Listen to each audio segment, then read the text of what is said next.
Hey, everybody. Hope you are doing well. Very interesting information from Jennifer Coffindaffer coming out in the Bryan Kohberger case about a prior arrest that he had. People say there's no criminal record. I was suspecting that there may have been one from whenever he was young, and then it had been expunged. And then there was an article that came out that sort of alluded to it at one point. That was an in depth article that somebody had written about his past. And so, proof today coming from Jennifer Coffindaffer. Again, Jennifer Coffindaffer, retired FBI agent, the consultant right now for the Long Crime Network and News Nation, regular guest panel there today, sharing information, vital information, I think, to this case. It says this: Bryan Kohberger was arrested in 2014 for the theft of his sister's cell phone. Many believe if you do a naughty when you are young and you are arrested, that it goes away if you have it expunged. It never goes away for law enforcement. So maybe it's not on any type of public record. You can't be held against it. But apparently, maybe Bryan Kohberger had this sister's cell phone expunged from his record. Law enforcement still has it. The National Crime Information Center records all arrests and crimes, big and small, and it can always be seen if law enforcement wants to look. She said, I know stealing a sibling's cell phone may not seem like a big deal, and he was in the throes of a heroin addiction, but what does it say about him?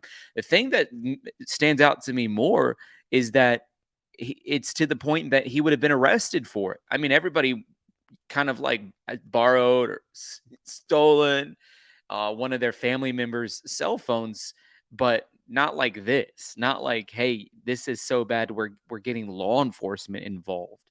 That's not like sibling rivalry stealing a cell phone. It's not a prank. It's an actual crime, so much so that they took it to the extent to have him arrested. It said many commit this crime against strangers. They have no emotional bond to them, but it takes a special kind of detachment to criminalize those we are assumed to love. It would seem Bryan Kohberger has been detached and committing crimes for years. Apparently, his father turned him in. Guys, that is wild to me. His father turned him in. Jill Seal commenting, saying, hey, it makes me wonder if his father sensed something was off the rail to come out, drive him home. He's already had to turn him in for prior crimes. Who knows what the family's been covering up? She said, I don't find it unusual that a parent would do that, but there might be more to the story. Dad may have seen a change in behavior. And Jennifer saying, or even worse, no change in behavior. Matt says, what does it say about his relationship with his sister if she's willing to press charges? What does it say that they were concerned about him, is what I think it says. Guys, I find this very concerning. Let me know in the comments. Are you surprised to find out that Bryan Kohberger had a prior arrest record involving a family member? And now there's those rumors coming from Dateline and elsewhere that have said, hey, his sisters actually think, one of his sisters at least actually think he was responsible for what took place in the Idaho 4.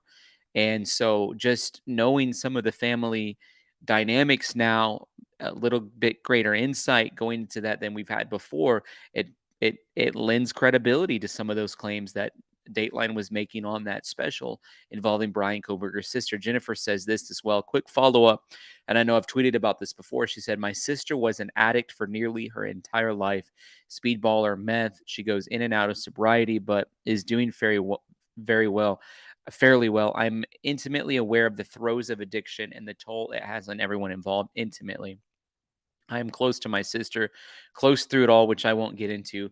And I have the utmost respect for all who battle addiction and those who beat it. My previous tweet was not about heroin addiction. In fact, my point was that it could have been a factor in the theft, although I need to review the timeline. What I was saying was if his addiction was not the impetus, I mean, violating a loved was and is a sign of detachment, in my opinion. There's a reason for the prosecution that's seeking this information. I tried to provide some insight as to why I would want to review those records as an investigator. I think the part about him being in an addiction is an important distinguisher, because when people are under the influence and they're having to feed their addiction habit, they will literally do anything. They will do whatever it takes for that next high, which includes coming against the ones closest to them. if they have an asset or are standing in the way of getting what their body is telling them that they need. And so I've seen that as well personally happen. And it's very heartbreaking and it's very sad. It's like this thing has control over them. However, if that he wasn't in the middle of the throw of the heroin addiction, then I think it is a complete game changer. What does it say that he'd be willing to violate someone so close to him? Not that it's okay either way, but I've seen it. People who love each other in a family, I've seen them hurt people very, very close to them because of that addiction. And so, guys, certainly a lot of things for us to continue to unpack in the case of Bryan Kohberger. I'm wondering what you guys are thinking about this. Sarah Azari said that's unfortunate and all too real. Not too many out there haven't been around addiction. If the prosecution is digging for this type of inadmissible minutia, it's a sign of weakness where it really matters. Can't find a barracuda in a pond. And Jennifer says agree and disagree. She's like, as an investigator, I want to know it all. I want to understand the dynamics. I want to make sure I'm not missing anything. The prosecution wants to show a motive, even though they don't have to. We both know juries want to understand the why. Perhaps something will be gleaned from this family dynamic to help answer such questions. Ignorance as an investigator is never good. We shall see if something related to this thefts comes to play. That's a great response to what Sarah Azari is saying. I mean, it's like Sarah Azari is constantly trying to fight with Jennifer Coffindaffer, it feels like.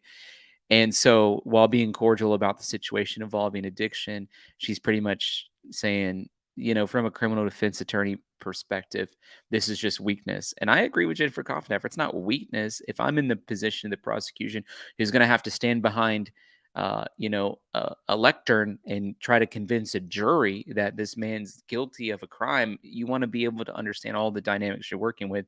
And I would be the exact same as Jennifer Coffenheffer, as I'm sure the prosecution is.